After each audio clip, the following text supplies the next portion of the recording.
$60 мільярдів від Сполучених Штатів Америки. Сенат остаточно підтримав законопроєкт про міжнародну допомогу Україні. Тепер він вирушає до Палати представників. Нагадаю, вчора ввечері двопартійна коаліція сенаторів схвалила 3 процедурні пропозиції, попри завзятий опір консерваторів, які робили все можливе, щоб відкласти ухвалення законопроєкту. Тож чекаємо на новини з-за океану і дуже хочеться, щоб вони були втішними.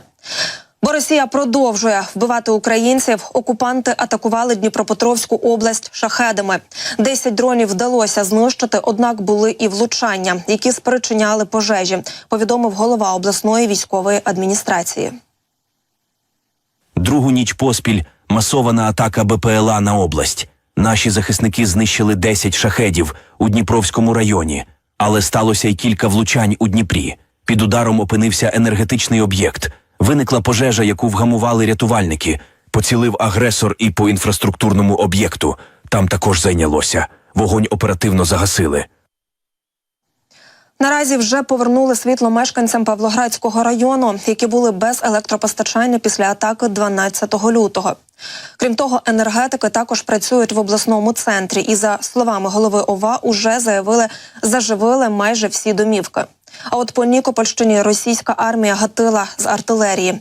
Били по Нікополю, Марганцю та Мирівській громаді. Пошкоджені 3 приватні будинки. Одна господарська споруда зруйнована, а ще одна понівечена. Побиті 500 сонячних панелей. На жаль, не обійшлося без жертв. У Нікополі загинув чоловік. Йому було 64 роки.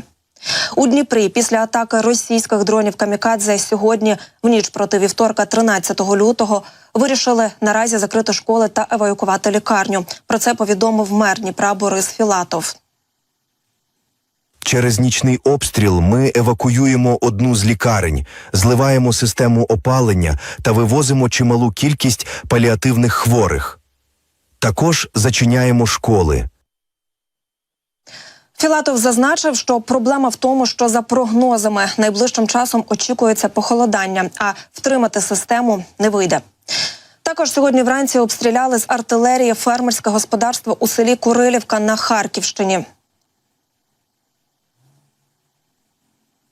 О 7:30 внаслідок ворожого обстрілу сільськогосподарського підприємства в селі Курилівка Куп'янського району загинули 2 цивільних чоловіків.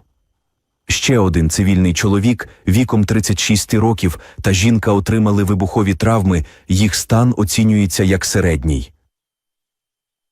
Загалом за добу артилерійських та мінометних обстрілів зазнали близько 15 населених пунктів Харківщини. Тим часом по Херсонщині армія Росії випустила 215 снарядів, здійснивши 33 обстріли.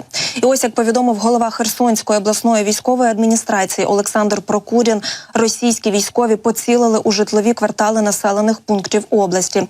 2 людини зазнали поранення. По місту Херсон ворог спрямував 25 снарядів, уточнив Прокудін. Також близько 1-ї години ночі окупанти обстріляли село Львове. Там загинула жінка, їй було 83 роки. Тож, як бачимо, Російська Федерація продовжує ігнорувати закони та звичаї ведення війни, використовує тактику терору, завдає ракетних та авіаційних ударів і здійснює обстріли з реактивних систем залпового вогню не тільки по військових, а й по цивільних об'єктах нашої держави.